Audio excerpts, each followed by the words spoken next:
Hey, I'm your host Isaiah with Legion Elite Motorsports, and in today's episode, we are going to dive into some 4G63 goodness.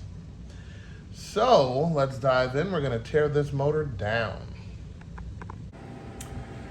Okay, so we got that engine off the truck, and now we're going to bust it apart. It's been sitting for quite a spell, so I wouldn't be surprised if everything was frozen exactly how it sits, but we're going to get it loose. We're going to make sure that everything is working the way it's supposed to work and kind of take it from there. Got the fan going. It's a little hot in this garage, but first thing we want to do is take off the intake and exhaust manifold, which is pretty straightforward. Most of the bolts are kind of taken off already. I took out the spark plugs. I'm going to take off the valve cover and the timing belt cover, and we should be able to take it from there. 10 millimeters, 10 millimeter, this one's already out. 12 millimeter to take off the valve cover, 2 of those, and then we get to see what's under the cover. But we are probably not going to use this head, but we will use this valve cover. They're actually the same. So from this one to this one, as you can see, it is identical, except it doesn't have the turbo writing on there. So we'll keep the valve cover from the other one and swap it over. And the reason, I guess I'll tell you once we get the head off. So let's get that bad boy off and go from there. Okay, so we got the valve cover off, and if you were ever wondering what jet valves are, here they are.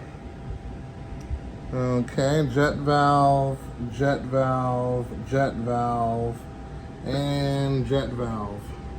So, because this is a mechanical rocker, we're gonna keep the rocker assembly, but we're going to change the actual head. So we will have that all switched over, and I'm going to compare the two heads once we get it off, but this is just a good indication. I'll show you guys a little shot of the other head, and then we will continue breaking this engine down. Okay, here's the other head. And as you can see, there's no jet valves, but there is lifters. So that is the main difference, and we're going to swap that out to the other one, and we'll be good to go. So other than that, everything else remains to be the same, and it should be good. Okay, so we are slowly peeling away at this 4G63. Basically, you'll notice a distinct difference between the oil filter housings. This one has the oil cooler integrated into the filter housing, and on this one, it's not. It's a little subtle differences, but definitely worth the trouble. So, besides that, we're not going to bust the bottom down just yet. I think the main goal is to take the head off. So, another item is this turbo manifold that bolts straight up to this head. We're going to keep that, and we're going to do a little something with that manifold. But of course, that's stepping way too far in the future. We're going to focus on taking this head off. And I hate to say, but I might cut the timing belt and then focus on the block as an individual entity. So, yeah, we're gonna go ahead and take off the exhaust manifold. The intake manifold is off. Okay, not too bad. And then we're gonna focus on taking that off, and then slowly taking off the head and take it from there.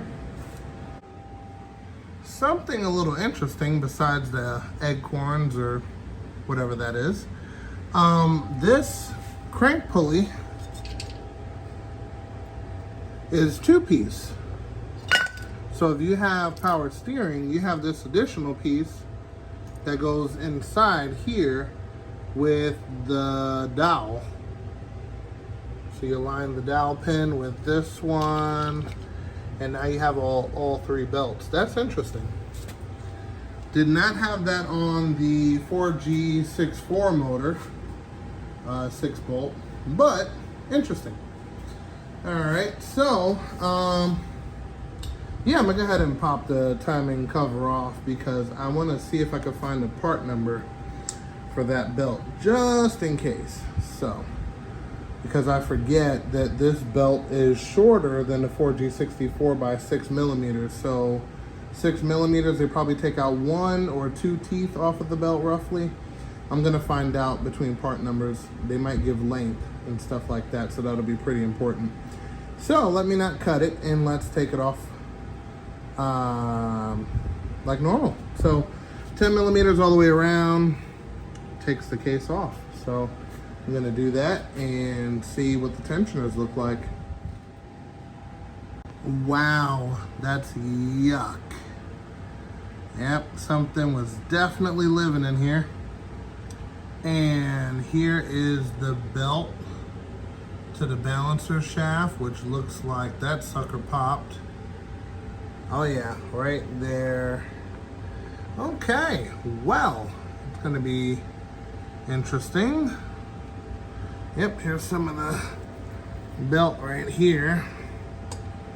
Oh yeah, I gotta kind of take this outside and clean that up. But anyway, so the tensioner here, which looks rusted solid, we're gonna go ahead and pop these 14 millimeter bolts loose and kind of take it from there.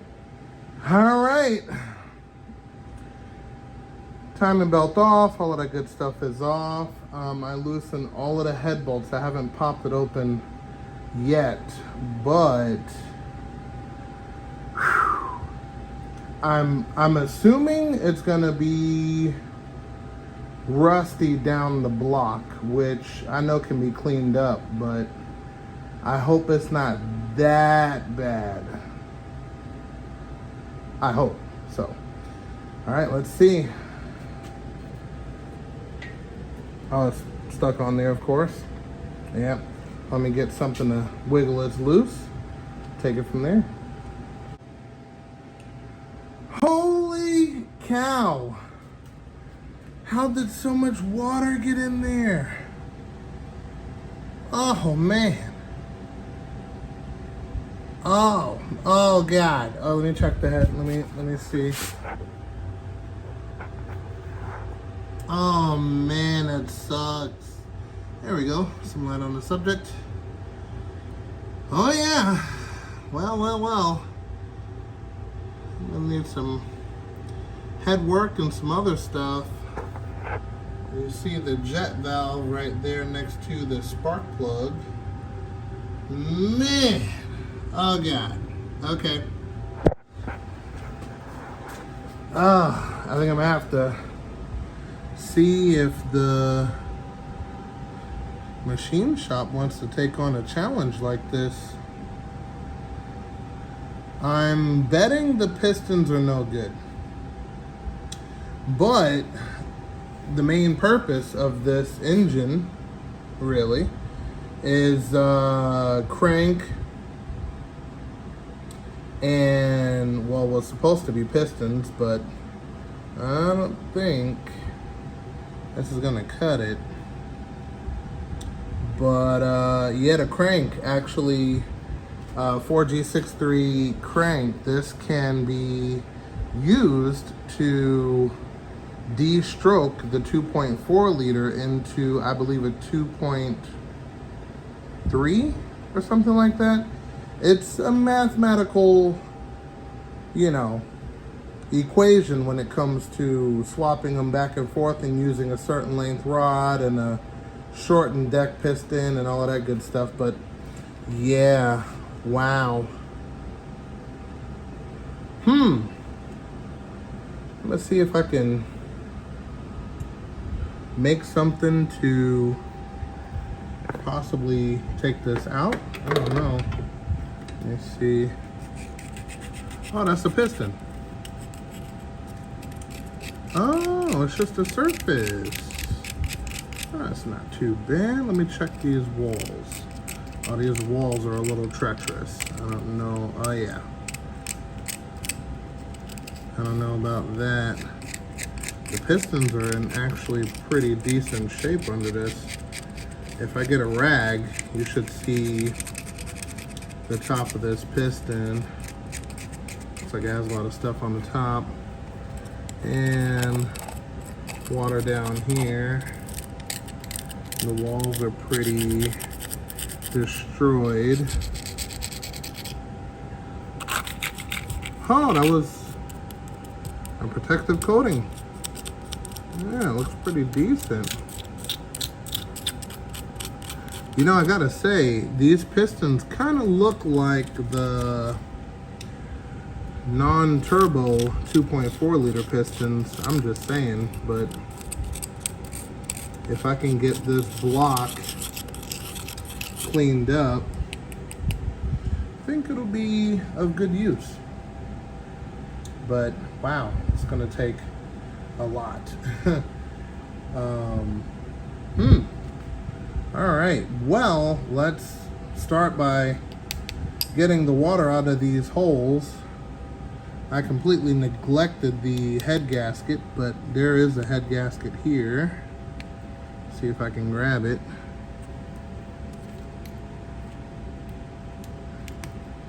No, it's being a little, there we go.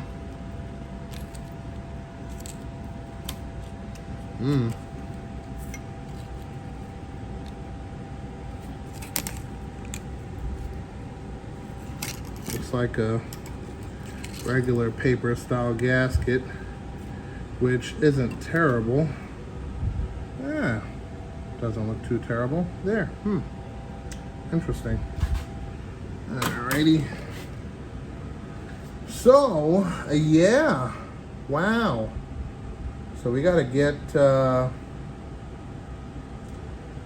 these rods and pistons out without them being harmed. So that's gonna be interesting to see. I think what I'm gonna do first is I'm gonna clean all of the water out of here, and we're gonna see if we can get it to turn, which is very, very far-fetched, but I'm gonna give it a shot, and wow, take it from there. Okay, so it's already begun, and let me tell you what's happening here. So I got some of this, and basically we're going to hopefully save these cylinders from complete decay. Trying out this product, not sponsored or anything like that, but we're gonna leave this for 48 hours and see what happens. Actually, let's take a look now. I think it's been, I wanna say 6 hours, 6 to 8 hours so far. Let's take a quick peek.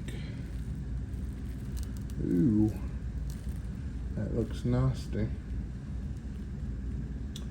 and interesting. And I filled these all the way up to the top. You see it's starting to come down a little bit.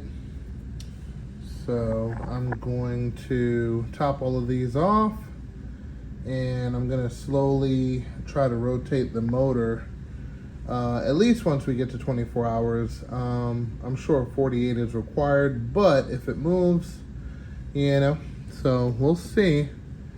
I'm gonna top these off and cap it back up. Okay, I drained the juice, and I gotta say, you know, I was a little skeptical, especially as you guys have seen. This thing looked like it was frozen for the past couple eons, but look at that. That's a drastic improvement, and I didn't even follow the directions as far as leaving it in there the 48 hours. That's the result of, I'd say 30 hours, probably a little less, probably 24 and some change. But huge thumbs up. So I'm gonna see if I can leave a link in the description below for that product. Maybe you have some things you might want to test that out on, but thumbs up here. So anyway, after removing all of the fluid from the cylinders and disposing of it properly, I noticed some bad news, I guess. So if you look here, that's piston number 1. You could see all the way around. That's good. You look here, a little bit of corrosion still. Again, if I would have left it in there longer, it would have been good to go. And deep down in this hole, there's the piston, a little bit of corrosion, not a big deal, it can come out. But here, I'm gonna get a light on the subject so you could see. It looked like someone dropped something in the cylinder. But the weird part is on the head, this is cylinder number 2. Doesn't look like that. So that's extremely weird. So that's no good. Next, I pulled the oil pump assembly off and crank out. Let me show you something else I discovered. So here, do you notice anything different about these here? One is really dark. When it's dark like that, that's heat. Heat is usually from dropping a bearing, seizing a bearing, or all of the above. And that's exactly what happened here. So it didn't get too bad, but the crank says otherwise. So let's take a look at that. All right, so on the crank, we see a lot of gunk buildup in some of the holes, which, you know, definitely isn't good. This bearing looks like it sat in water. And number 3